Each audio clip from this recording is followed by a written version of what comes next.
The threads of time.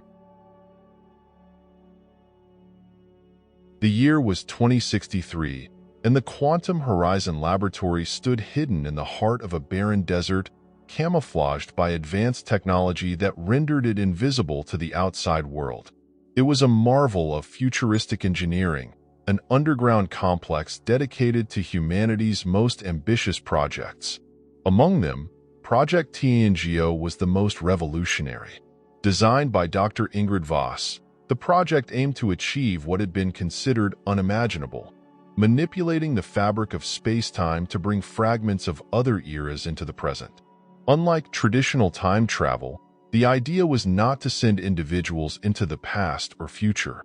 Instead, TNGO allowed researchers to study objects, plants, and historical landscapes directly within the lab by extracting them from their original timeline. Ingrid believed that humanity could better understand its past and perhaps its future through direct access. This ability to retrieve tangible fragments of history was heralded as a scientific breakthrough, promising to answer questions that had puzzled humanity for centuries. The Quantum Horizon Laboratory itself was a fortress of innovation. Its subterranean halls were lined with reinforced materials designed to withstand extreme physical and temporal distortions. Every aspect of the facility was optimized for precision and safety, or so the team believed. At its heart was the TNGO chamber, an enormous spherical room encased in a lattice of superconductive panels and temporal stabilizers. It was here that the boundaries of time would be bent and reshaped. That night, the Quantum Horizon team prepared for their most ambitious trial yet. The plan was to extract not just an object or a fragment, but an entire moment in time. A bustling marketplace in Renaissance Italy. This marketplace, selected for its historical significance and vibrant activity, promised to provide valuable insights into the daily lives of people from that era. The team meticulously calibrated the system, feeding it coordinates and temporal data derived from ancient maps, texts, and digital simulations. Dr. Ingrid Voss, the project's lead scientist, oversaw every detail with her characteristic intensity. She was a brilliant physicist, renowned for her groundbreaking theories on temporal dynamics. But tonight, even she felt the weight of the experiment. The stakes were higher than ever, and the consequences of failure were unthinkable. As the countdown began, the tension in the lab was palpable. Monitors displayed streams of data, while holographic projections showed a simulation of the target location. Engineers double-checked stabilizers, and technicians monitored the containment chamber for any anomalies. Ingrid stood at the control console, her eyes fixed on the readings. "Activate the system," she commanded, her voice steady despite the knot of anxiety in her chest. The room filled with a low hum as the TNGO chamber powered up. Streams of blue energy coursed through the superconductive panels, illuminating the chamber in a pulsating glow. The hum grew louder, building into a deep, resonant vibration that seemed to reverberate through the very fabric of reality. At first, everything proceeded as planned. The holographic display showed the temporal coordinates locking into place, and the containment field within the chamber stabilized. The team watched in awe as the first fragments began to materialize. A clay jug, a wooden cartwheel, a cluster of ripe figs. Each item appeared suspended in midair, surrounded by a faint glow. The system was working. But then, something unexpected happened. The containment field flickered, and the vibrations grew erratic. Alarms blared as the monitors displayed readings that defied logic. Temporal coordinates began shifting uncontrollably, as if the system had been hijacked by an external force. "Ingrid, we're losing stability," one of the engineers shouted. "Shut it down," Ingrid ordered, but the system ignored the command. The chamber's glow intensified, and a surge of energy erupted from the containment field. The hum became a deafening roar, and the lab was consumed by a blinding flash of blue light. When the light subsided, the scene inside the containment chamber was nothing short of chaos. The experiment had not only failed but had gone catastrophically wrong. Instead of capturing a single moment from the past, the system had pulled fragments from multiple timelines, merging them into a surreal, impossible mosaic. In one corner of the chamber, a fruit vendor from the Renaissance screamed in Italian, clutching a basket of figs. Nearby, a futuristic soldier in gleaming armor held a plasma rifle, his expression a mix of confusion and fear. A Martian landscape from a distant future collided with a medieval forest, while Bronze Age tools floated eerily in midair. At the center of the chaos was a massive 18th-century pendulum clock. Its intricate gears spun at impossible speeds, and its ticking echoed like a heartbeat. The clock's face glowed faintly, pulsating in rhythm with the energy in the chamber. Then, without warning, a voice emerged from the containment field, cold and mechanical yet hauntingly human. The balance has been broken. Time is not a resource. Time is life. The team froze, their faces pale with shock. The voice was not part of the system. It was something else entirely, something beyond their understanding. As the system finally shut down, the lab was plunged into silence. The air buzzed with static electricity, and the acrid smell of burnt circuits filled the room. Ingrid stood motionless, her mind racing to comprehend what had just happened. They hadn't just disrupted the flow of time, they had fractured it. As the lab fell silent, a sense of unease settled over the team. The containment chamber still hummed faintly, and the faint glow of residual energy pulsed across its walls like a heartbeat. Ingrid stared at the chaos inside, her breath shallow and unsteady. The Renaissance vendor continued to shout incomprehensible phrases in Italian, clutching her basket as if it were the only familiar thing in this alien environment. Nearby, the futuristic soldier surveyed his surroundings with a mixture of suspicion and awe, his weapon aimed at shadows that weren't there. The other fragments were equally disorienting. The Martian landscape shimmered faintly as if it were fighting to remain solid, while the Bronze Age tools spun lazily in the air, defying gravity. In the midst of it all stood the pendulum clock, its ticking impossibly loud in the otherwise quiet chamber. Its glowing face cast eerie shadows on the walls, and its gears turned with a deliberate, almost sentient rhythm. Ingrid finally broke her trance and turned to her team. "We need answers. Now." Her voice was sharp, cutting through the tension like a blade. The team sprang into action, scrambling to analyze the data. Monitors flickered as they processed the overwhelming amount of information pouring in from the failed experiment. Temporal coordinates were jumbled, overlapping in ways that defied every model they had constructed. "Ingrid," said Dr. Patel, one of her lead engineers, "this isn't just a containment breach. The system didn't just malfunction. It responded to something." "What do you mean?" Ingrid asked, her eyes narrowing. Patel hesitated before responding. "The readings indicate external interference. It's as if the fabric of space-time itself resisted the extraction. And then, it retaliated."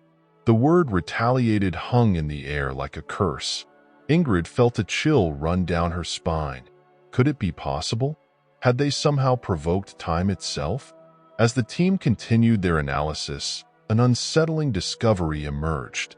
The symbol that had flashed on the console during the incident, a star intersected by 3 horizontal lines, was not part of their programming. It appeared to be an external signal, one that the system had not only detected but also responded to. "Ingrid," said another technician, his voice trembling, "this symbol. It's appearing across all our systems. It's not just in the containment logs. It's on every monitor, every device. Even the clock." The pendulum clock, still glowing faintly in the chamber, seemed to dominate the room with its presence.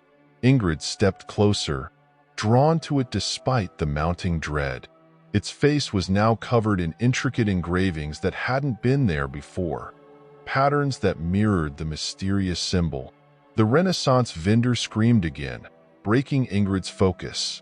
She turned to see the woman pointing at the clock, her face pale with terror. Though Ingrid couldn't understand the words, the woman's meaning was clear. The clock was the source of her fear.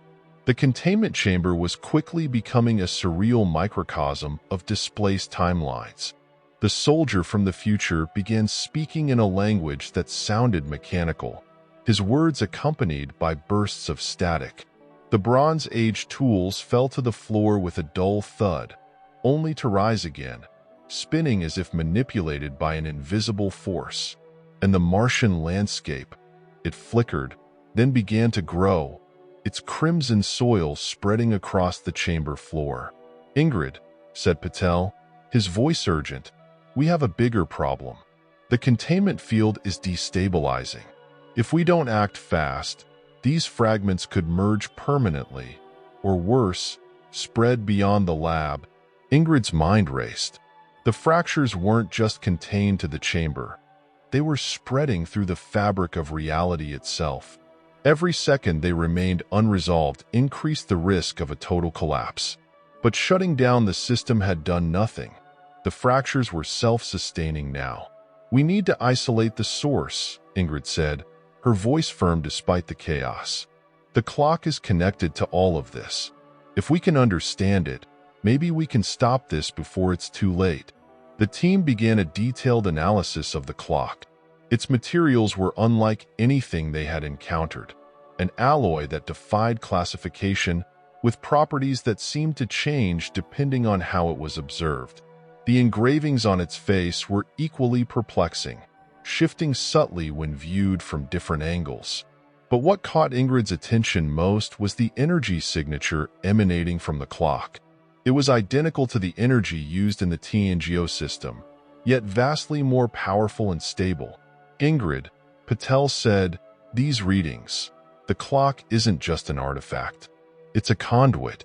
It's connected to something much larger." "What do you mean?" "I mean, it's not from any of the timelines we've studied. It's from somewhere else entirely." As the team worked to decipher the clock's secrets, Ingrid found herself drawn back to the symbol. Something about it felt familiar, as if she had seen it before, though she couldn't place where. That night, as exhaustion finally overtook her, she dreamed again of the cloaked figure holding the broken hourglass. This time, the figure spoke. "You seek to control what cannot be controlled. The balance has been broken, and it is you who must mend it." Ingrid woke with a start, the words echoing in her mind. She couldn't shake the feeling that the figure was connected to the clock and to the symbol. The dream felt less like a product of her subconscious and more like a message, one delivered directly through the fracture they had created. She returned to the lab, determined to find answers. As the team continued their work, they uncovered another chilling discovery. The fractures were converging on a single point. This node, as they began to call it, appeared to be the epicenter of the anomaly. But the node wasn't stationary. It moved unpredictably between timelines, making it nearly impossible to track. "Ingrid," Patel said, his voice heavy with dread, "if we don't stabilize that node, the fractures won't stop. They'll keep spreading until..." "Until what?" Ingrid asked, though she already knew the answer. "Until there's nothing left." The situation was spiraling out of control. The clock continued to glow, its engravings shifting in ways that defied explanation. The fragments in the containment chamber were becoming more unstable by the minute. The soldier's weapon began emitting sparks, the Martian soil spread further, and the Bronze Age tools started to dissolve into a fine mist. Ingrid knew they were running out of time. The only solution was to stabilize the node, but doing so would require more energy than their system could generate, and more precision than any human could achieve. Unless, the thought struck her like lightning. The clock. It wasn't just connected to the anomaly, it was part of it. If she could use the clock as a bridge, she might be able to access the node directly. It was a desperate plan, and the risks were incalculable, but it was their only chance. The clock in the containment chamber pulsed with a steady, otherworldly rhythm, casting flickering shadows across the lab. Every eye in the room was fixed on it, but none dared approach. The symbols on its face seemed to shift and dance as if responding to the energy fluctuations in the room. Ingrid knew that whatever was happening inside the clock was beyond their comprehension, but it was also their only hope. Ingrid turned to Patel, her mind already formulating a plan. "We need to use the clock as a conduit to stabilize the node." Patel looked at her as if she had just suggested jumping into a volcano. "Ingrid, that thing isn't just unstable, it's alive. We don't know what will happen if we try to interface with it." "We don't have a choice," Ingrid replied firmly. "The clock is connected to the node. It's the only object in this room capable of withstanding the energy fluctuations without disintegrating. If we can channel the system's energy through it, we might be able to reach the node and stabilize it." Patel hesitated, but eventually nodded. "It's risky," he said, "but it might work." The team quickly got to work, reconfiguring the system to interface with the clock. Wires snaked across the floor, connecting the containment chamber to the main console. Every calculation had to be precise. Any error could result in a catastrophic failure that would rip the lab apart. As the team worked, the fragments in the containment chamber continued to destabilize. The Martian soil expanded in waves, spreading crimson dust across the chamber. The Renaissance vendor had stopped screaming and now sat motionless on the floor, her eyes vacant as if she had resigned herself to her fate. The futuristic soldier's plasma rifle emitted sharp bursts of energy, scorching the walls around him. Ingrid tried to block out the chaos as she focused on the task at hand. She could feel the weight of every second slipping away, each moment bringing them closer to the point of no return. The symbol, the star intersected by 3 lines, continued to flash on every monitor, a haunting reminder of the stakes. After hours of frantic work, the system was ready. The team had rerouted the energy flow to the clock, turning it into a makeshift bridge to the node. Ingrid stood at the console, her fingers hovering over the controls. "This is it," she said. "Once I activate the system, there's no going back." Patel placed a hand on her shoulder. "We're with you, Ingrid." She nodded, her resolve solidifying. With a deep breath, she initiated the sequence. The lab was instantly filled with a deafening hum as the system powered up. The clock in the containment chamber glowed brighter than ever, its light turning a vivid shade of blue. The engravings on its face spun rapidly, forming patterns too intricate for the human eye to follow. The energy in the room was palpable, a tangible force that seemed to press down on everyone present. As the energy flow stabilized, something extraordinary happened. The golden rivers of time Ingrid had seen in her dreams began to materialize around the clock. They flowed in every direction, forming a luminous web that connected the clock to the fragments in the containment chamber. For a moment, the chaos subsided. The Martian soil stopped spreading, the Bronze Age tools floated motionless, and the futuristic soldier lowered his weapon. But then, the node reacted. The golden rivers surged violently, their movements erratic. The clock began to shake, and the engravings on its face shifted into new configurations. The energy in the room spiked, and alarms blared as the monitors displayed readings far beyond the system's capacity. "Ingrid, it's too much," Patel shouted. "The system can't handle this. We have to hold it together." Ingrid replied, her voice barely audible over the cacophony. "If we lose control now, it's all over." Ingrid knew what she had to do. The node wasn't just an abstract point in space-time. It was alive, a sentient force that governed the balance of time. And right now, it was resisting their attempts to stabilize it. Closing her eyes, Ingrid focused on the golden rivers. She reached out with her mind, imagining herself stepping into the flow. Instantly, she felt herself being pulled into a vast, infinite space. It was the same barren wasteland she had seen in her dreams, but now it was alive with motion. The golden rivers twisted and turned around her, each one a lifeline connecting to a different point in time. At the center of it all was the node. It pulsed with a deep, rhythmic glow, its energy chaotic and unstable.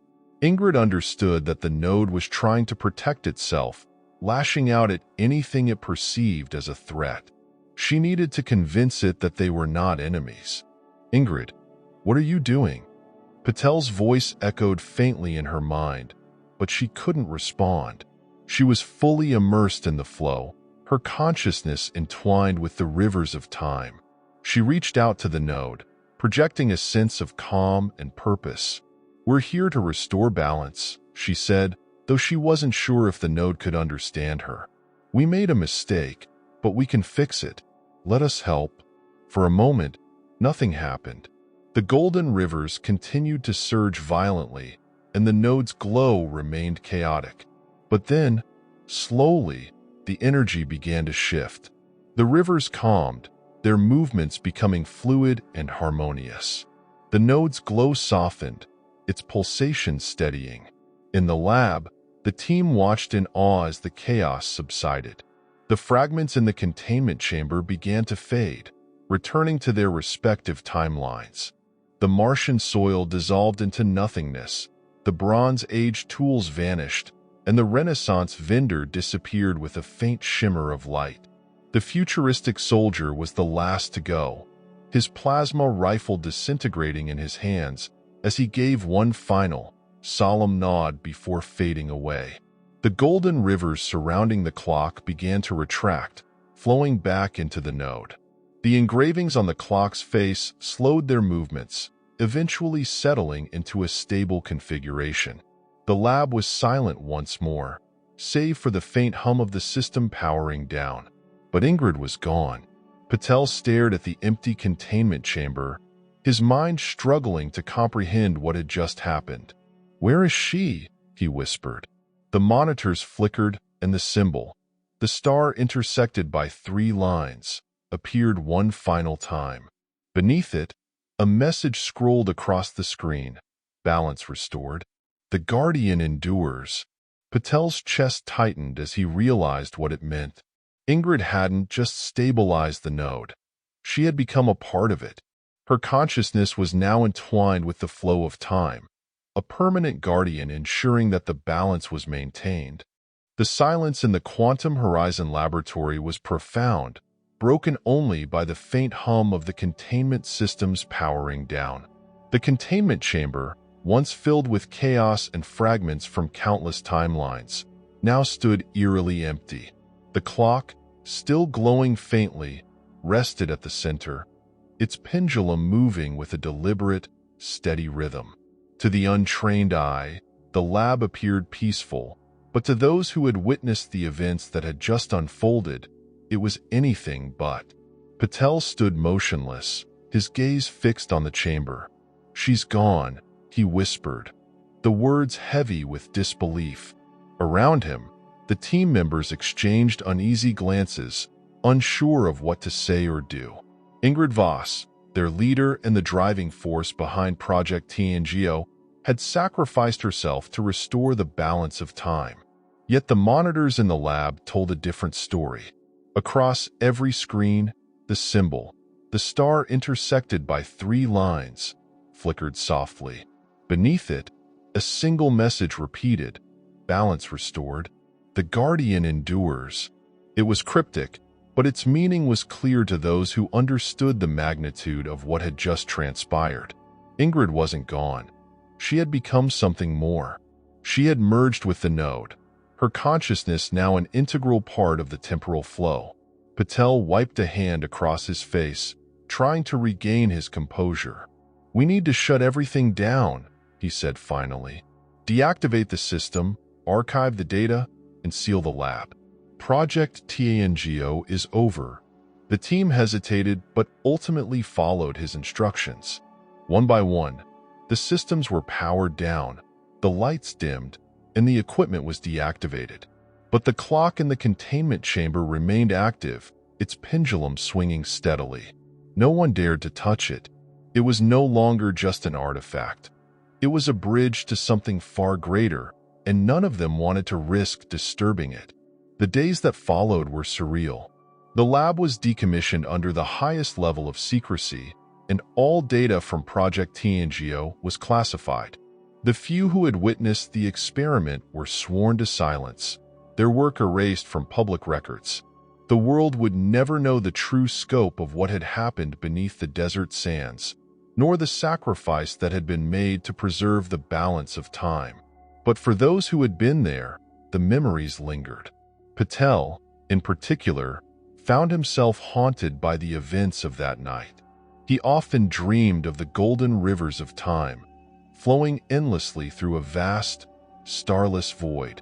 In his dreams, he saw Ingrid standing at the center, her presence calm and resolute. She didn't speak, but her gaze conveyed everything he needed to know.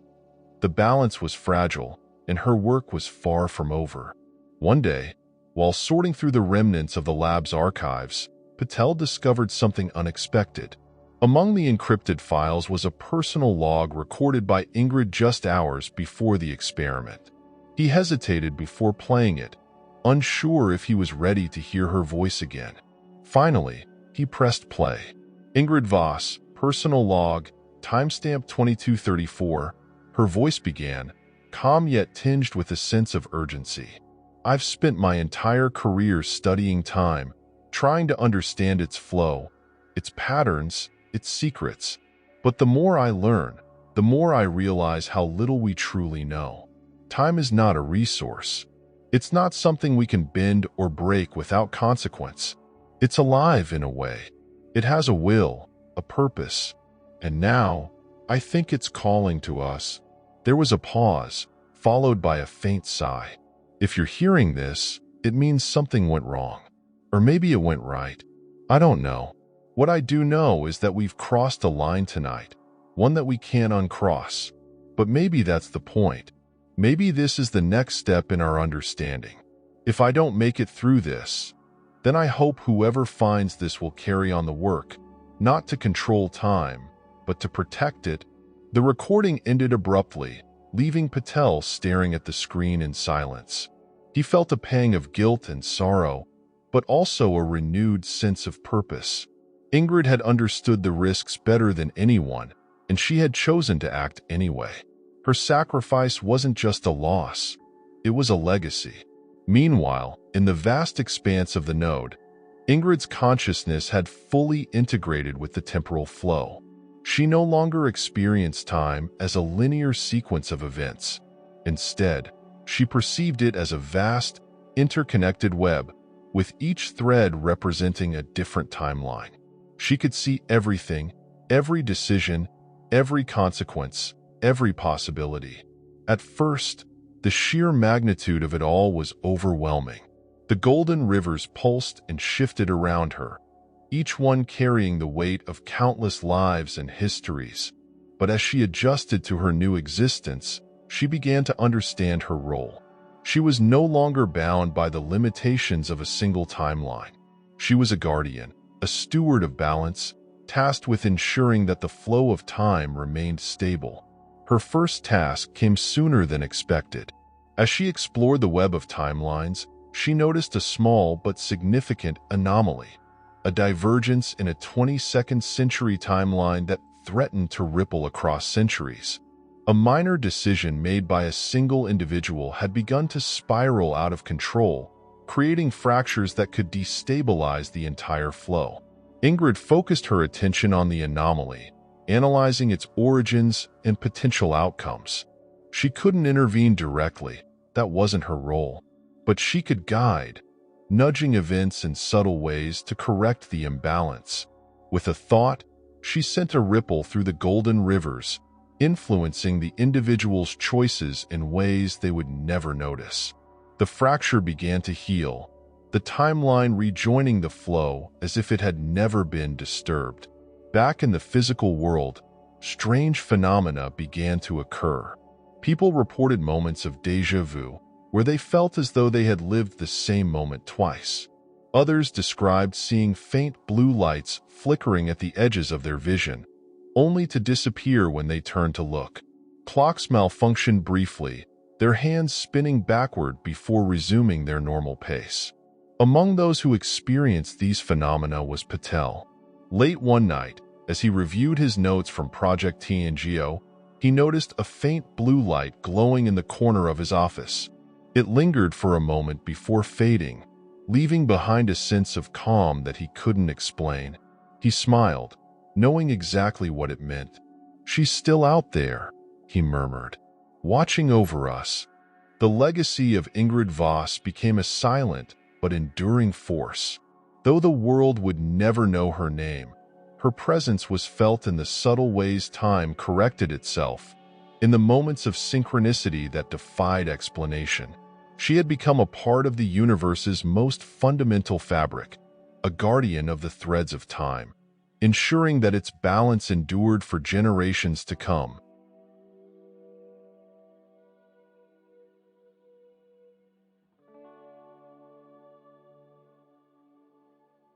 The Eternal Architect. The morning light filtered through the ancient ruins of Saint Michel Cathedral, illuminating the intricately carved stone arches and the fractured remains of stained glass that once told stories of saints and sinners. For centuries, the cathedral had stood as a testament to human ingenuity and devotion, but now it was little more than a skeleton of its former glory. Yet for Olivier Moreau, it was the opportunity of a lifetime. Olivier was a renowned architect, celebrated for his ability to merge the old with the new in ways that felt timeless. When he was approached to lead the restoration of Saint Michel, he accepted without hesitation. The project was funded by Eternitech, a tech conglomerate that had recently branched into historical preservation. Their vision was ambitious, not just to restore the cathedral but to integrate it with cutting-edge technology, creating a fusion of history and innovation. On his first day at the site, Olivier felt an almost reverent awe as he walked through the nave, his footsteps echoing in the vast emptiness. The air was cool and carried the faint scent of aged stone and damp earth. His team had already begun surveying the structure, mapping every crack and fissure, but Olivier was drawn to something unusual near the altar. Beneath a collapsed section of the floor, he found a small, arched doorway hidden behind centuries of debris. Its edges were lined with symbols and patterns that didn't match the Gothic style of the rest of the cathedral. The stone was smoother, darker, and seemed untouched by time. Olivier's curiosity flared. He ordered his team to clear the area carefully, revealing a passage that led downward into the earth. "What is this?"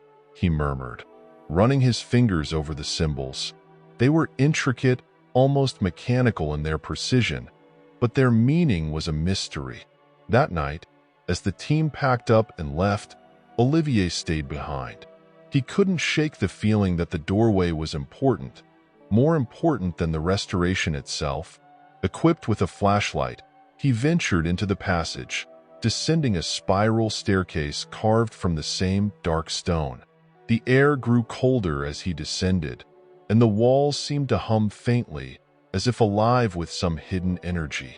At the bottom of the stairs, he found himself in a chamber unlike anything he'd ever seen. The room was circular, its walls lined with intricate carvings that glowed faintly in the darkness. At the center stood a mechanism, a massive archway made of the same dark stone, its surface etched with symbols that mirrored those on the doorway above. Olivier approached cautiously, his flashlight casting long shadows. The archway seemed dormant, but there was something about it that felt alive. He reached out, tracing the engravings with his fingertips. As he did, the carvings began to glow brighter, pulsing with a rhythmic light. A low vibration filled the air, and Olivier stepped back, heart pounding. The archway flickered, and for a moment, he thought he saw something through it, a glimpse of a place that wasn't the chamber he was standing in. He blinked, and it was gone. "What is this place?" he whispered to himself.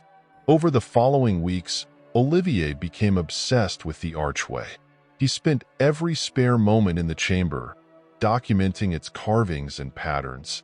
He sent photos to historians and linguists, but no one could identify the symbols or their origin.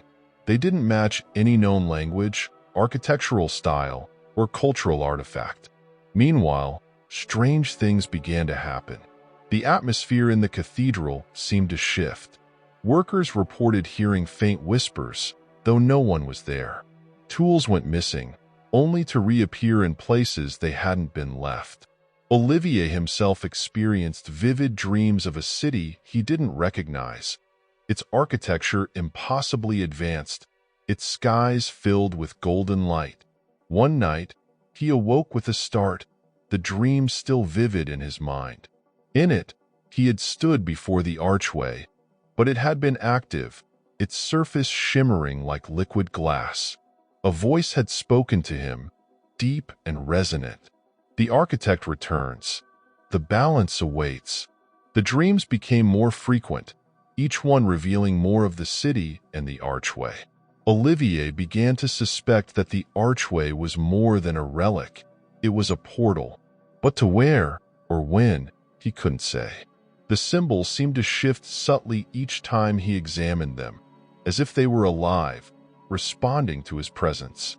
Driven by equal parts curiosity and a sense of destiny, Olivier decided to activate the portal. He didn't know how, but he believed the answer lay in the carvings. After weeks of study, he discovered a sequence, a pattern that seemed to align with the glowing engravings on the archway. On the night of the attempt, Olivier stood alone in the chamber. He had dismissed his team for the day, unwilling to risk their safety. The cathedral above was silent, its ancient stones bearing witness to yet another mystery. He placed his hands on the archway, following the sequence he had deciphered. The engravings pulsed brighter, and the vibration in the air grew stronger. The archway began to shimmer, its surface transforming into a swirling pool of light. Olivier felt a pull, as if the portal were calling to him. With a deep breath, he stepped through. When Olivier stepped through the shimmering surface of the archway, his senses were overwhelmed. The air felt different, lighter, as if infused with energy. The light around him was both blinding and soft, shifting between golden hues and deep blues that seemed to pulse in rhythm with his heartbeat.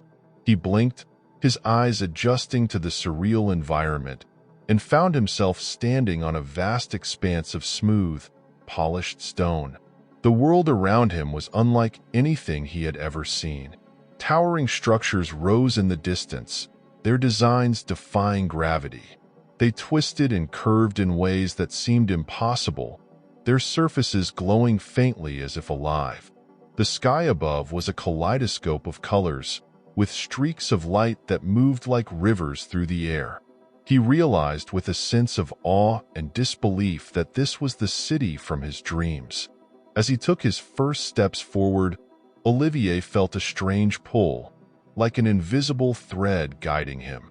He followed the sensation, moving cautiously across the expanse. The air was silent except for a faint hum that seemed to emanate from the ground itself. In the distance, he saw figures moving, humanoid shapes that glowed faintly, their forms shifting between solidity and translucence. They appeared to be working on one of the towering structures, their movements precise and synchronized. Olivier approached, but before he could call out, one of the figures turned toward him. The being was unlike anything he could have imagined. Its face was smooth and featureless, yet it radiated a sense of intelligence. Its body, though vaguely human in shape, seemed to be composed of energy contained within a translucent shell. As Olivier stepped closer, the figure raised a hand, and he felt a wave of calm wash over him. "You are the architect," the figure said, though its lips didn't move. The voice resonated directly in Olivier's mind, deep and melodic. "I don't understand," Olivier replied, his voice trembling. "Where am I? Who are you?" "This is the nexus," the being replied, "a place between times where the threads of existence converge. You are here because the balance has been disrupted. The arch awaits your restoration." Olivier struggled to process what he was hearing. The nexus, the arch balance. It sounded like something out of myth or legend, but the world around him was undeniably real. "What do you mean by restoration?" he asked. "The arch is incomplete," the being said. "Its patterns have fractured, and the flow of time has become unstable. You must repair it as you did before." "Before?" Olivier repeated, confused. "I've never been here before." The being tilted its head, as if considering his response. "Time is not linear, architect. You have always been here, and you will always be here. Your work spans eras, yet it is one continuous moment." Olivier's mind reeled at the implications. He had spent his life studying architecture, dedicating himself to preserving and restoring structures that connected humanity to its past. But this was beyond anything he had ever imagined. Somehow, he was part of something far greater, a cycle that transcended time itself. The figure gestured for him to follow, leading him toward a massive structure at the center of the city. As they approached, Olivier recognized it as a larger version of the archway he had stepped through in the cathedral. This arch, however, was far more intricate. Its surface was covered in shifting patterns, and its center shimmered with an ever-changing light that seemed to contain entire galaxies. "The arch is the nexus," the being explained. "It connects all times and places, allowing the flow of existence to remain intact. But it has been weakened by interference. Fractures have formed, and they threaten to unravel the threads of reality." Olivier stepped closer, his eyes tracing the patterns on the arch's surface. He could see where the fractures were, small cracks that disrupted the flow of light and energy. As he reached out to touch the arch, he felt a surge of energy that coursed through him, filling him with both power and understanding. "It responds to you," the being said. "Your touch aligns the patterns. You are the key to its restoration." Over the next several days, if time could even be measured in this place, Olivier worked tirelessly to repair the arch. The beings of the Nexus guided him, providing tools and knowledge that he couldn't fully comprehend but instinctively knew how to use. As he worked, he began to see the patterns not just on the arch but throughout the Nexus itself. The entire city was connected, its structures and pathways forming a vast network that mirrored the threads of time. But with each fracture he repaired, Olivier felt the weight of the task grow heavier. He began to experience visions, glimpses of other times and places where similar disruptions had occurred. He saw a burning library in Alexandria, its knowledge lost to the flames. He saw a scientist in the distant future, standing before a machine that hummed with unstable energy. He saw a battle on a hilltop where a single decision changed the course of an empire. Through it all, he began to understand the true purpose of the arch. It was not just a bridge between times. It was the anchor that held the threads of existence together. Without it, time would unravel, and reality itself would cease to exist. As Olivier neared the completion of his task, the Nexus began to change. The city's light grew brighter, its structures more defined. The beings that had guided him seemed more solid, their forms gaining depth and texture. He felt a sense of accomplishment, but also a lingering question. Why him? Why was he the one chosen to restore the arch? One night, as he rested by the base of the arch, the answer came to him. He dreamed of the cathedral again, but this time, it was complete, not as it had been in the past, but as it would be in the future. Its walls were lined with glowing symbols, and its central altar housed a miniature version of the arch. He realized that his work as an architect had always been preparing him for this moment. Every restoration, every design, Every painstaking effort to preserve the past had been part of a larger plan. When he awoke, the final piece of the arch lay before him, a fragment that shimmered with an intensity unlike anything he had seen. He lifted it carefully, feeling its weight in his hands. It was warm, almost alive, and as he placed it into the arch, the entire structure lit up with a brilliant, blinding light. The ground beneath him trembled, and the air was filled with a deep, resonant hum. The fractures disappeared, the patterns aligning perfectly. The arch was whole again. As the arch surged with light, Olivier felt the weight of his actions settle over him like a mantle. The patterns on the structure glowed in perfect harmony, pulsating with a rhythmic energy that resonated throughout the nexus. The city around him seemed to respond, its towers and pathways shimmering with renewed vitality. The beings that had guided him stood in silent reverence, their translucent forms reflecting the brilliance of the arch. For a brief moment, Olivier allowed himself to feel a sense of triumph. The fractures were gone, the arch restored. He had succeeded. But as the light from the arch began to fade into a steady glow, a new realization crept into his mind. The work was not over. One of the beings stepped forward, its smooth, featureless face tilting slightly as if studying him. "The restoration is complete," it said, its voice resonating in Olivier's mind.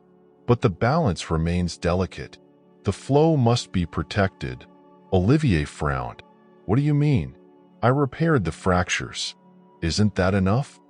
"The fractures are symptoms," the being explained. "The flow of time is disrupted by those who seek to manipulate it. These disturbances will continue unless the arch is safeguarded." Olivier's heart sank as he understood the implications.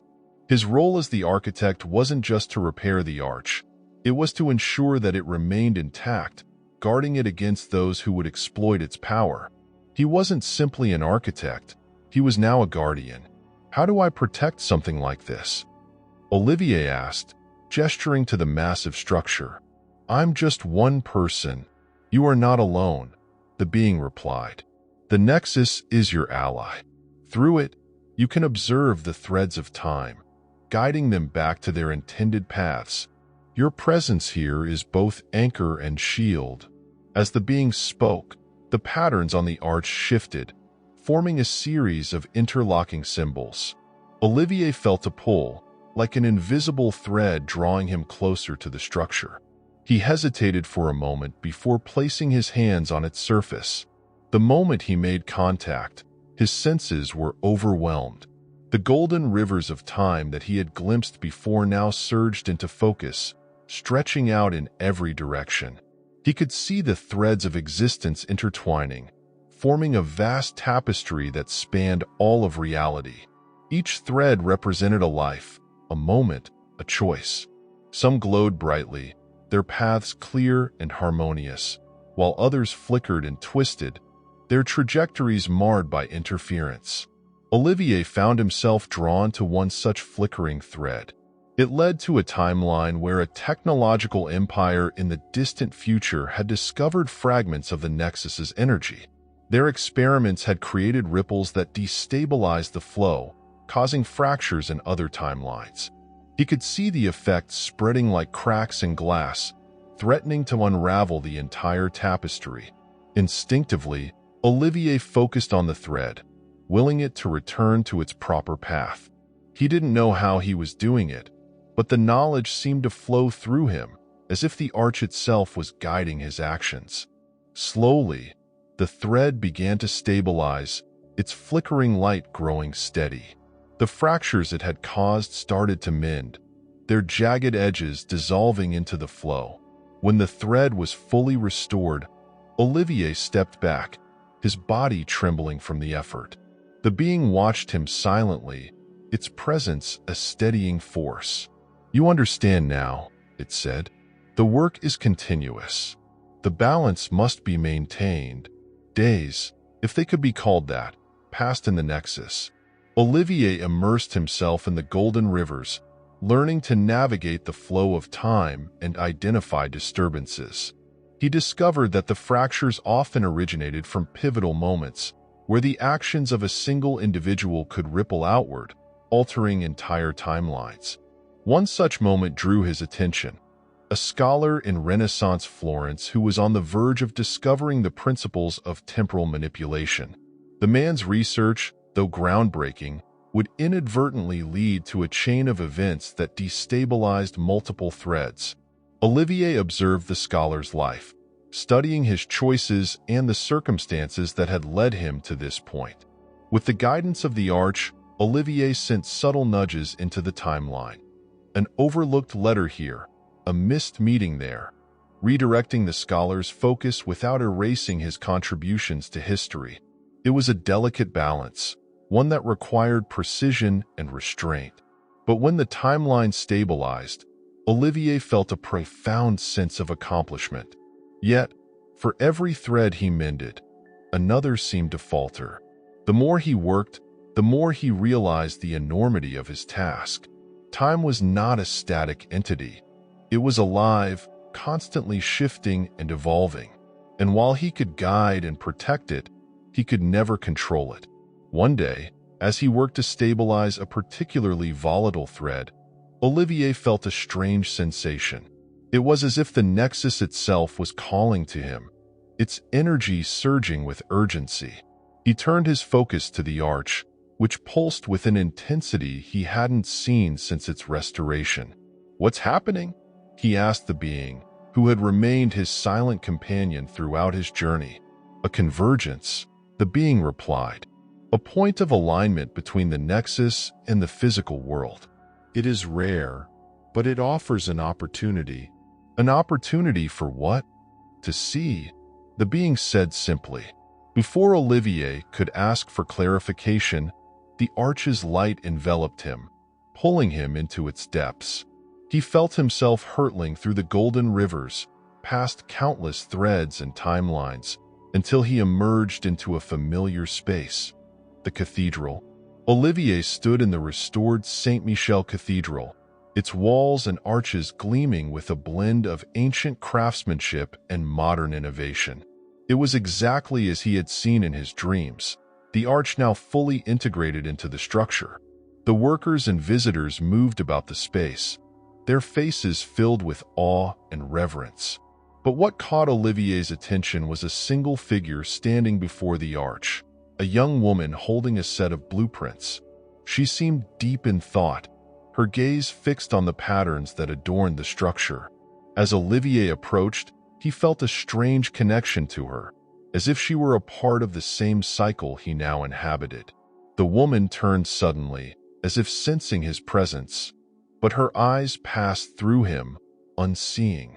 "She is the next," the being's voice echoed in his mind. The cycle continues.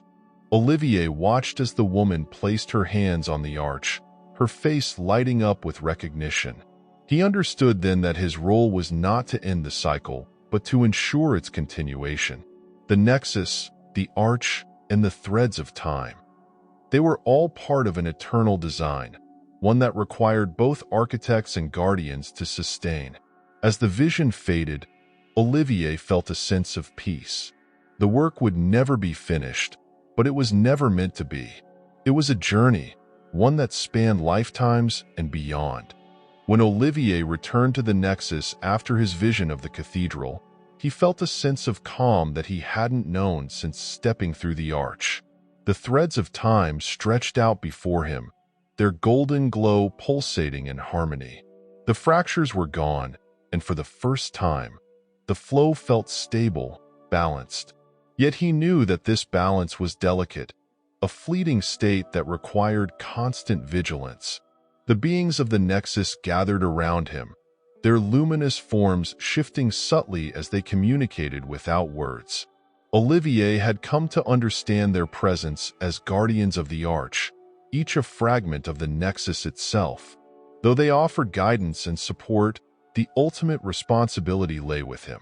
He was the architect, the one chosen to bridge the divide between the physical world and the temporal flow. In the days that followed, If time could even be measured in this realm, Olivier immersed himself in his new role. He learned to see the patterns in the threads, recognizing the subtle ways in which choices and events rippled across timelines. Each thread told a story, and Olivier found himself captivated by the beauty and complexity of existence. Yet amidst the harmony, he began to notice a recurring anomaly. The anomaly was faint, a flicker at the edge of his perception, but it was persistent. It originated from a specific timeline, one that seemed to resist the flow. As Olivier focused on it, he saw flashes of a future he didn't recognize. Towering cities encased in glass, their skies filled with artificial lights, machines with intelligence that rivaled humanity's, and a central structure that bore a striking resemblance to the arch.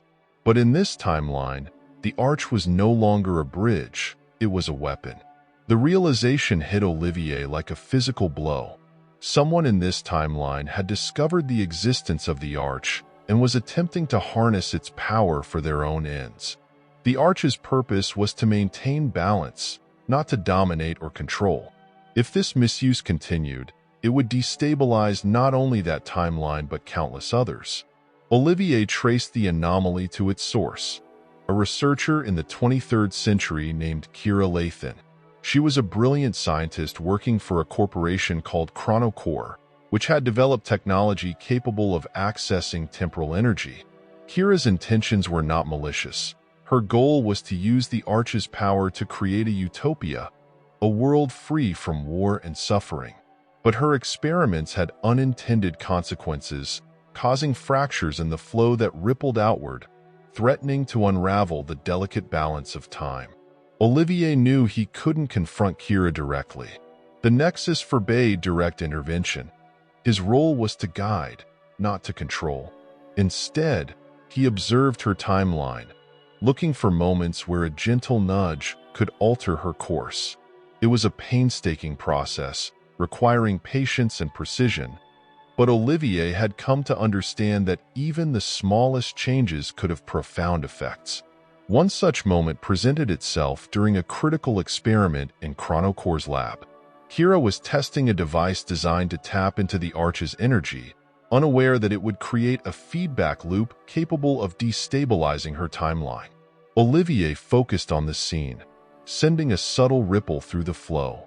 A misplaced tool caused a slight delay, giving Kira enough time to notice a flaw in her calculations. She paused the experiment, re-evaluating her approach and averting the catastrophic failure that would have followed. Though the immediate crisis was avoided, Olivier knew that the anomaly hadn't been fully resolved. Kira's ambition to harness the arch's power remained, and her work continued to pose a threat. Olivier found himself drawn deeper into her timeline, watching her struggles and triumphs, her moments of doubt and determination. Over time, he came to see her not as an adversary but as a kindred spirit, someone driven by the same desire to create and preserve, even if their methods differed. One night, as Kira worked late in her lab, Olivier sent another ripple through the flow. This time, it took the form of a dream. In it, Kira stood before a vast golden river, its currents pulling in every direction. She saw the threads of time interwoven, each one fragile yet essential. A voice echoed through the dream, deep and resonant. Balance is not control. Balance is harmony. When Kira awoke, the dream lingered in her mind.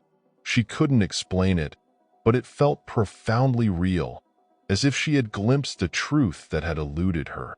She returned to her work with a renewed sense of purpose, but this time, her focus shifted.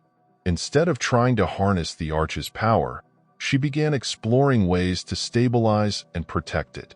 Her experiments became less about control and more about understanding. As Kira's timeline stabilized, Olivier felt the anomaly begin to fade.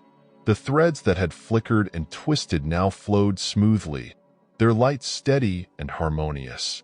He watched as Kira's work evolved, leading to breakthroughs that benefited her world without compromising the balance of time. Though she never fully understood the role she had played in the greater tapestry, her actions ensured that the arch remained a beacon of stability rather than a tool of destruction. Back in the Nexus, Olivier allowed himself a moment of reflection. He had succeeded in averting another crisis, but he knew that the work was never truly done. Time was a living, breathing entity, constantly shifting and evolving. There would always be anomalies, fractures, and disturbances. But there would also be those who sought to protect the balance, whether they realized it or not. One day, as Olivier explored the golden rivers, he felt a familiar pull, a convergence. The arch pulsed with a steady rhythm, its patterns aligning in a way that signaled a rare alignment between the Nexus and the physical world. Olivier stepped closer, placing his hands on the arch's surface. Instantly, he was transported to the restored Saint Michel Cathedral. The cathedral was alive with activity. Visitors moved through its halls, marveling at the fusion of ancient craftsmanship and modern technology. At the center, the arch stood in all its glory, its patterns glowing softly. Olivier felt a deep sense of satisfaction as he watched the scene, knowing that his work had made this moment possible. But his attention was drawn to a single figure, a young woman sketching the arch with intense focus. She bore a striking resemblance to Kira, though her features were younger, her expression filled with curiosity and determination. Olivier realized with a start that she was another link in the cycle, a new architect destined to continue the work he had begun. As he observed her, the woman paused, her gaze shifting as if sensing his presence. For a fleeting moment, Olivier felt a connection, a silent understanding that transcended time and space. He smiled, stepping back into the Nexus as the vision faded. The arch glowed steadily as Olivier returned to his place within the golden rivers. The work was eternal, but he no longer saw it as a burden. It was a privilege, a chance to be part of something far greater than himself. As he watched the threads of time weave their intricate patterns, he felt a profound sense of peace. Time was alive, and he was its guardian.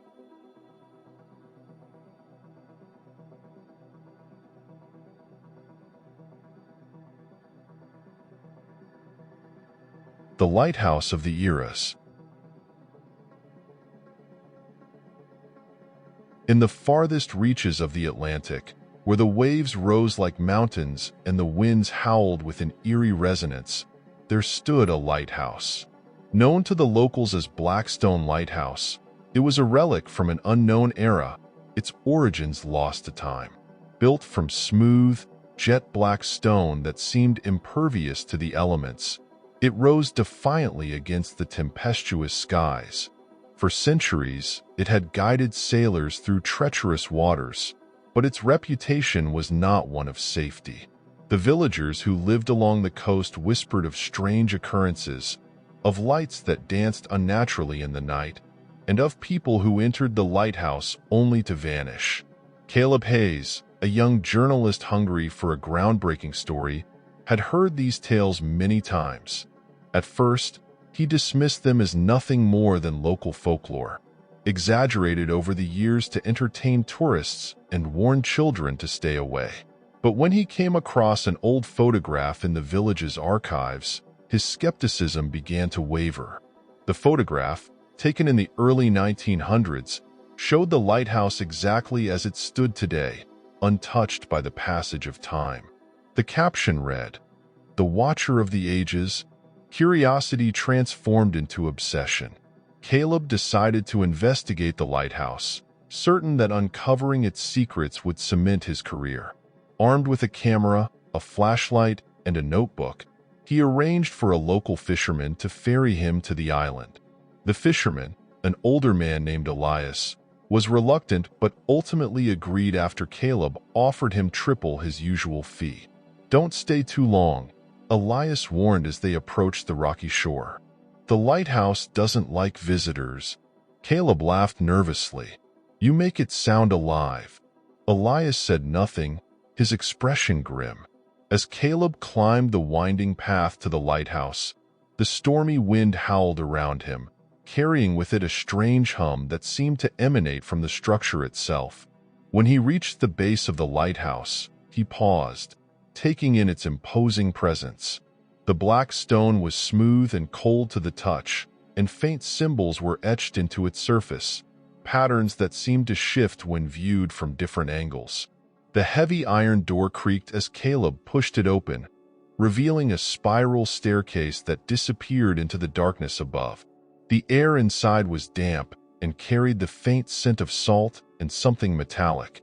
Caleb's flashlight cut through the gloom, revealing walls lined with strange carvings that mirrored the symbols on the exterior. As he ascended, the hum grew louder, vibrating in his chest like a second heartbeat. When he reached the top, Caleb found himself in a circular room. The walls were lined with windows that overlooked the raging sea, but it was the central mechanism that commanded his attention. It was unlike any lighthouse lamp he had ever seen. A complex array of gears, crystals, and lenses that pulsed with a faint blue light. As he approached, the light intensified, and the hum became a low, resonant tone. Caleb reached out instinctively, his hand brushing against the edge of the mechanism. The moment he made contact, the room was flooded with light. A wave of energy surged through him, and the world around him dissolved. When the light subsided, Caleb found himself standing in a place that defied explanation. The stormy skies and the lighthouse were gone, replaced by a vast, featureless expanse. The ground beneath him was smooth and reflective, like a black mirror, and the horizon stretched infinitely in all directions.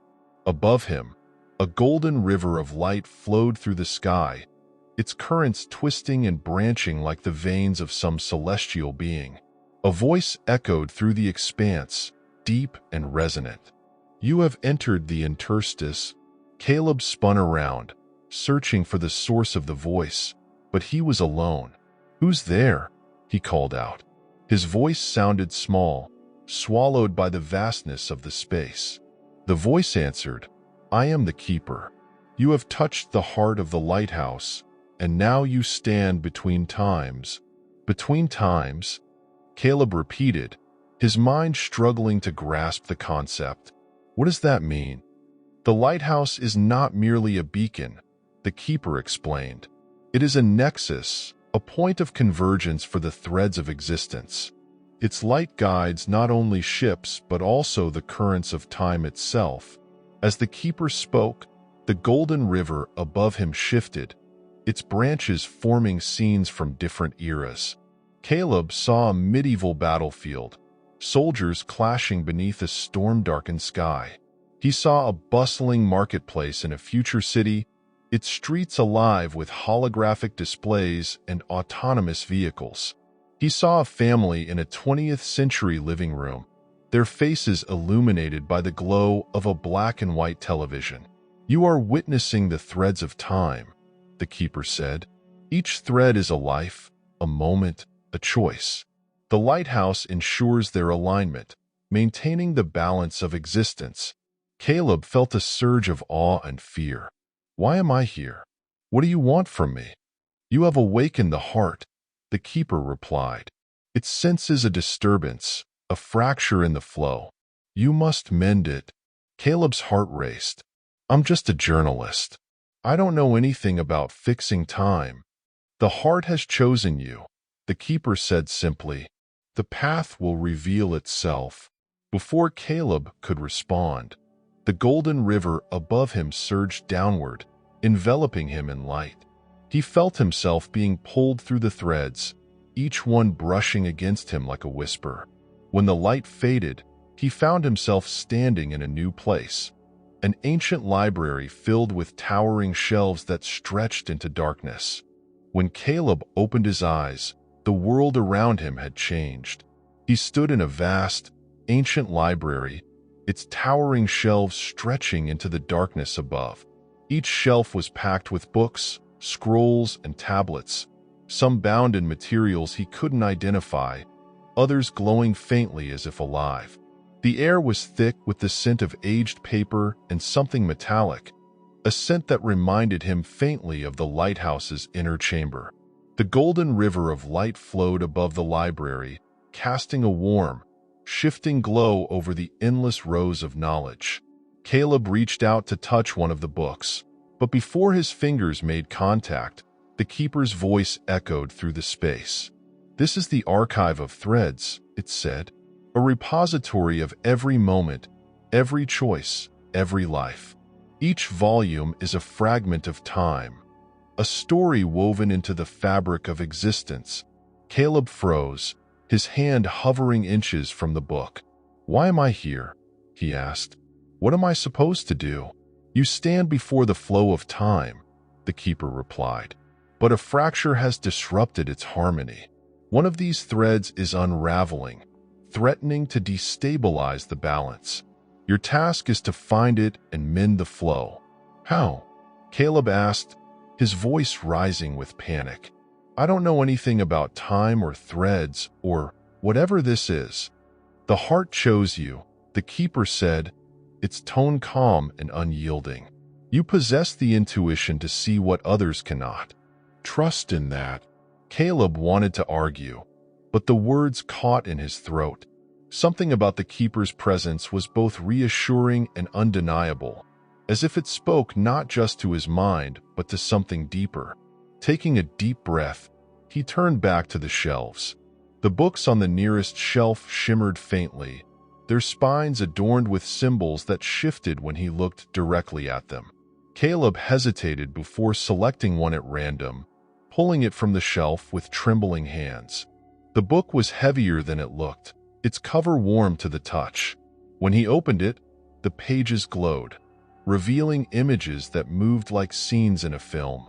The first page showed a man standing in a futuristic lab, surrounded by holographic displays.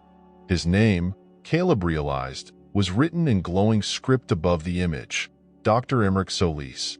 The next page revealed more about the man, a brilliant scientist working in the year 2157, leading a team on a project called Chronobridge. Caleb's breath caught as he turned the pages. The story unfolded like a documentary, showing how Dr. Solis's work aimed to create a device capable of stabilizing temporal anomalies. But the further Caleb read, the more he saw signs of the fracture the keeper had mentioned. Dr. Solis's experiments, though noble in intention, were creating ripples that disrupted the threads of time. One image showed a medieval village collapsing into chaos, its people screaming as their surroundings warped and twisted.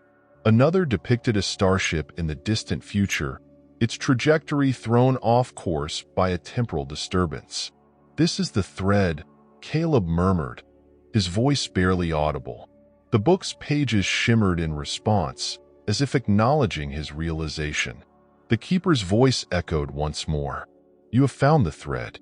Now, you must enter it." Before Caleb could ask what that meant, the golden river above him surged downward, wrapping around him like a cocoon. The library dissolved, replaced by a rush of light and sound that left him breathless. When the light faded, he found himself standing in the lab from the book's pages. The lab was a marvel of futuristic technology. Holographic screens filled the air, displaying streams of data in languages Caleb couldn't read. Machines hummed with a low, steady rhythm, their surfaces sleek and reflective. At the center of the room stood Dr. Emmerich Solis, just as the book had shown him, a tall man with sharp features and an intensity that bordered on obsession. Caleb realized with a start that Solis couldn't see him. He was an observer, a ghost in this thread of time. Solis paced back and forth, speaking to his team with rapid-fire urgency. "The chronobridge is almost complete," he said, gesturing to a glowing structure in the corner of the lab. "Once it's operational, we can stabilize the anomalies and protect the flow of time." Caleb frowned. The chronobridge was beautiful, a lattice of light and energy that pulsed like a living heart. But as he focused on it, he saw the fractures emanating from its core. It wasn't stabilizing time. It was tearing it apart. The fracture originates here, the keeper's voice said, though Caleb could no longer see its source. Dr. Solis's ambition blinds him to the consequences of his actions. You must guide him toward the truth. How? Caleb asked. I can't interact with him. He doesn't even know I'm here. You cannot speak to him directly, the keeper replied, but you can influence the flow. Subtle changes, gentle nudges. These will steer the thread back to its proper course. Caleb observed the lab, searching for a way to act without being seen. His eyes fell on a stack of holographic reports on a nearby console. One of them glowed faintly, its data fluctuating in a way that mirrored the instability of the chronobridge. Caleb reached out, and though his hand passed through the console, the report shifted. The glowing text changed, highlighting a critical error in Solis's calculations. A technician nearby noticed the change. Dr. Solis, she called, pointing to the console. There's an issue with the power modulation. If we proceed without addressing this, the bridge could overload. Solis frowned, studying the report. This wasn't here before, he muttered. But you're right. If the modulation isn't stable, we're looking at a catastrophic failure. Caleb watched as Solis adjusted the settings on the chronobridge. The fractures surrounding it began to subside, their jagged edges smoothing into the flow of light. For the next several hours, Caleb worked quietly, influencing the thread in subtle ways. He nudged data, redirected attention, and created small delays that allowed the team to identify flaws they would have otherwise overlooked. Each adjustment brought the thread closer to stability, and with it, the fractures in the Golden River above him began to heal. Finally, as the lab quieted and the team prepared to shut down for the night, Caleb felt the pull of the Golden River once more. The thread around him shimmered, its light merging seamlessly with the flow of time. He had done it. Back in the Nexus, the keeper spoke. The fracture is mended. The flow is restored. Caleb let out a breath he hadn't realized he was holding. Is it over? For now, the keeper replied. But the balance is never permanent. The work continues. Caleb looked at the golden rivers, their light steady and harmonious. He understood now that the lighthouse was more than a beacon. It was a guardian of time itself, and through its light, he had become part of something far greater than he had ever imagined. When Caleb returned to the Nexus, he felt an odd sense of weightlessness, as if the golden rivers surrounding him had absorbed the strain of his journey. The threads of time shimmered in harmony, their light steady and uninterrupted. He allowed himself a moment of relief, grateful that the fracture caused by Dr. Solis's experiments had been mended. But the keeper's voice interrupted his thoughts, grounding him once more. You have restored balance to this thread, the keeper said, its tone as resonant as ever. But there is more work to be done. The lighthouse does not choose lightly. You are bound to the flow now, a steward of its harmony. Caleb felt a pang of unease. He had stepped into the lighthouse seeking a story, not a lifetime of responsibility. Yet, deep within him, he couldn't deny a sense of purpose. He had seen the fragility of time, its intricate web of connections that depended on each thread remaining intact. Turning his back on it now felt impossible. What's next? He asked, his voice steady despite the uncertainty swirling within him. The keeper didn't answer immediately. Instead, the golden rivers above him began to shift, forming a new pattern. Images emerged within the currents. A storm-tossed ship struggling against monstrous waves, a distant battlefield soaked in blood, and a city glowing with neon light under a sky that seemed torn apart.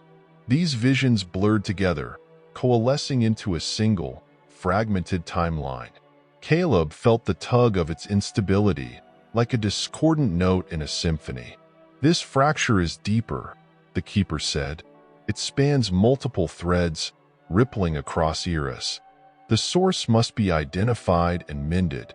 Caleb took a deep breath and nodded. Show me. The golden rivers surged downward, enveloping Caleb in light.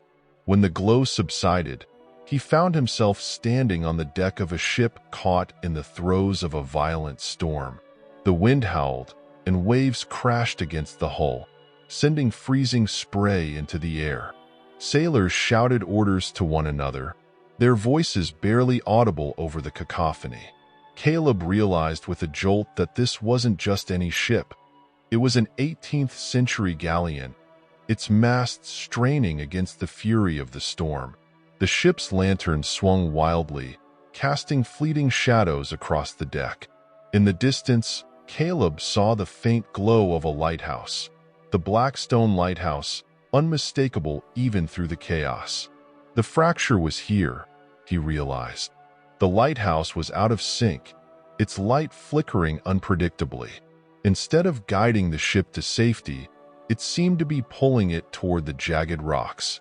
Caleb could see the threads of time twisting unnaturally around the ship, their golden light dimming as they neared the shore. What's causing this? Caleb asked, though he didn't expect an answer. To his surprise, the keeper's voice responded. The fracture originates from a decision made aboard this ship, a choice that diverged from its proper path. Caleb scanned the deck, searching for the source of the disturbance.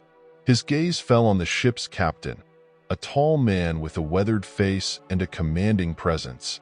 The captain stood near the wheel, his eyes fixed on the distant lighthouse. Caleb noticed a map clutched tightly in the man's hand, its edges frayed from years of use.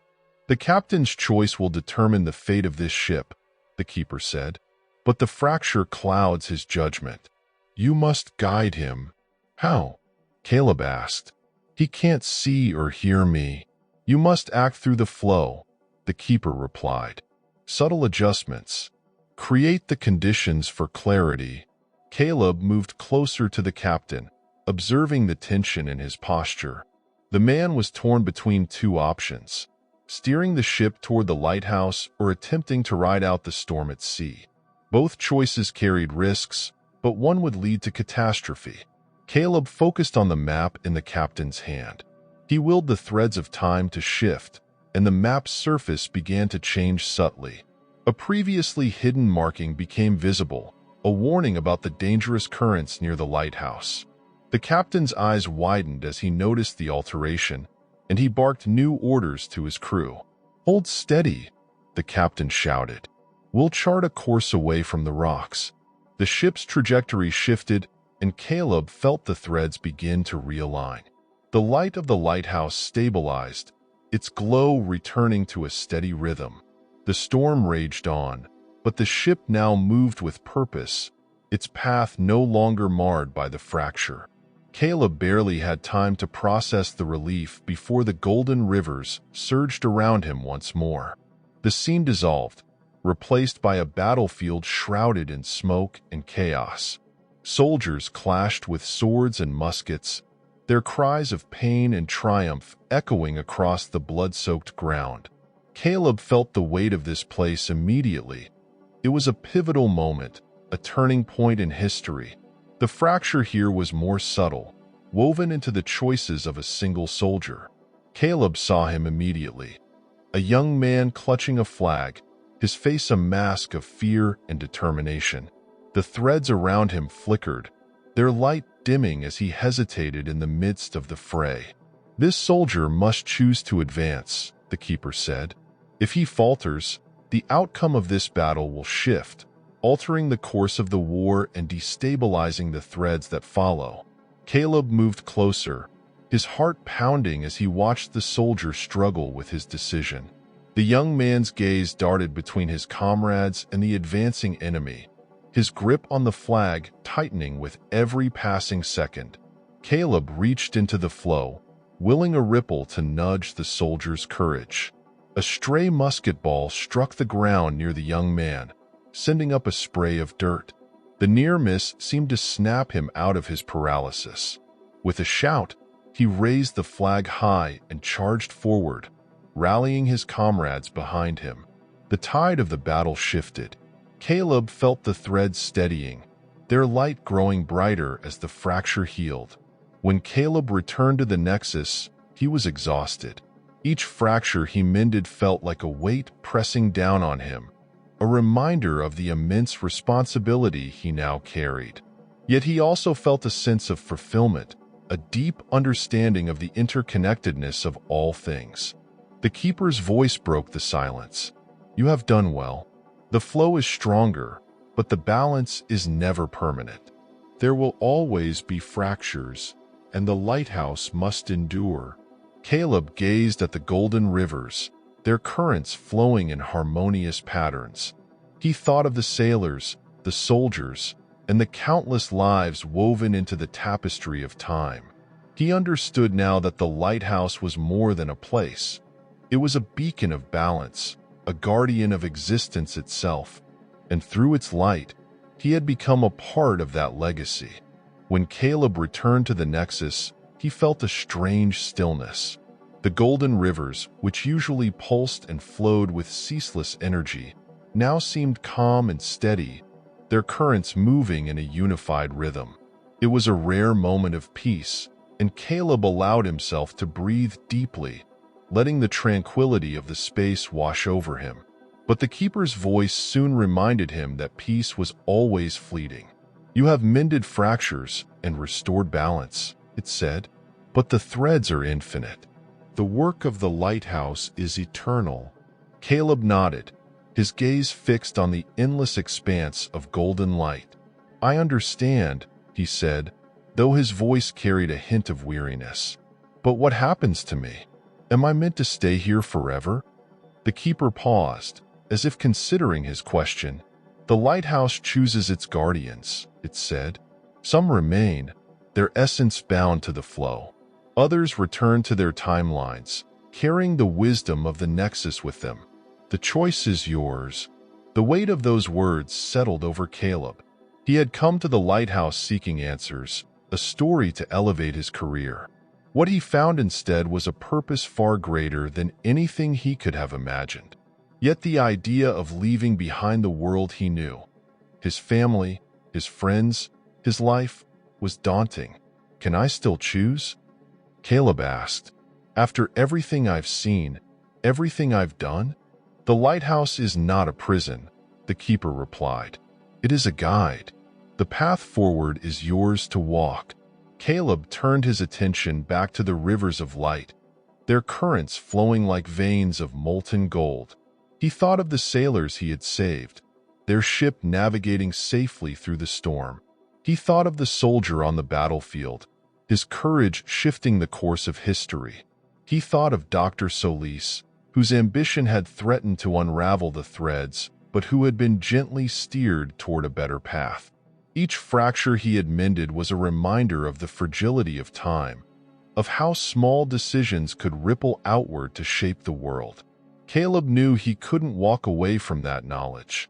Even if he chose to leave the Nexus, he would never see the world the same way again. As he contemplated his decision, the golden rivers shifted once more. A single thread emerged, glowing brighter than the rest. It pulsed with an intensity that drew Caleb's attention, its light flickering as if it were calling to him. "This thread is yours," the Keeper said, "a reminder of your place in the flow." Caleb reached out, his fingers brushing against the glowing thread.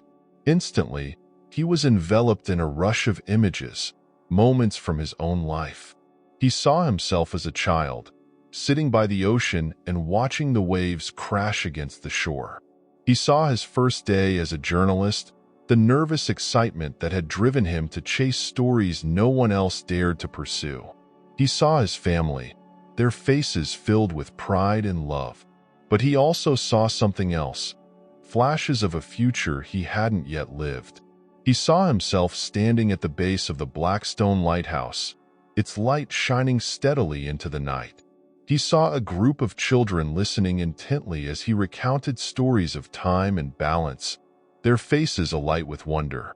He saw himself guiding others to understand the intricate dance of existence, helping them find their own place in the tapestry of time. The images faded, leaving Caleb breathless. The keeper's voice returned, softer now. The lighthouse will always be a part of you, whether you remain here or return to your world. Its light is your legacy. Caleb closed his eyes, his decision made. I want to go back, he said, but I'll carry the lighthouse with me. I'll do what I can to protect the balance, even from my own timeline. The keeper's voice resonated with approval. So it shall be. The golden rivers began to surge, their light intensifying as they wrapped around Caleb. He felt a pull, as if the nexus itself were guiding him home. The last thing he saw before the light consumed him was the arch in the distance, its patterns glowing in perfect harmony. When Caleb opened his eyes, he was standing at the base of the Blackstone Lighthouse. The storm had passed, and the sky above was clear, the stars scattered like jewels across an endless canvas. The lighthouse's beam shone steadily, cutting through the night with a brilliance that seemed to carry more than light. It carried purpose. Caleb looked around, half expecting the world to feel different. But the island was as it had always been, the waves crashing against the rocks and the wind carrying the salty scent of the sea. Yet Caleb knew that he had changed. The memories of the nexus, the threads of time, and the fractures he had mended were etched into his very being. As he descended the rocky path back to the shore, Caleb noticed the fisherman, Elias, waiting by the boat. The old man's expression was unreadable, but his eyes carried a hint of knowing. "You were gone longer than expected," Elias said as Caleb climbed into the boat. "Find what you were looking for?" Caleb hesitated, then nodded. "I found more than I ever expected." Elias didn't press further. He started the boat, steering it toward the distant lights of the village. Caleb sat in silence, the steady hum of the engine blending with the sound of the waves. He felt the weight of the lighthouse behind him, its presence a constant reminder of the work that lay ahead. In the weeks that followed, Caleb returned to his life as a journalist, but he no longer chased stories of fame or recognition. Instead, he sought out moments of connection, small, seemingly insignificant decisions that carried the potential to ripple outward and shape the world. He wrote about the interconnectedness of life, about the importance of choices and the unseen forces that guided them. And though he never mentioned the lighthouse explicitly, its influence was present in everything he did. Readers described his work as transformative, saying it gave them a new perspective on the world and their place within it. Years later, Caleb returned to the island, this time as a visitor. The Blackstone Lighthouse still stood, its light shining as steadily as ever. As he climbed the familiar path to its base, he felt a sense of homecoming. The lighthouse had chosen him, and though he had left the nexus, its legacy lived on in him. Standing at the top of the lighthouse, Caleb gazed out at the endless horizon. The golden rivers of time were invisible to the naked eye, but he could feel them flowing, their harmony restored. He placed his hand on the mechanism at the center of the room, its faint hum resonating with the rhythm of his heartbeat. The work was eternal, but Caleb was ready. The light of the lighthouse would guide him, as it always had.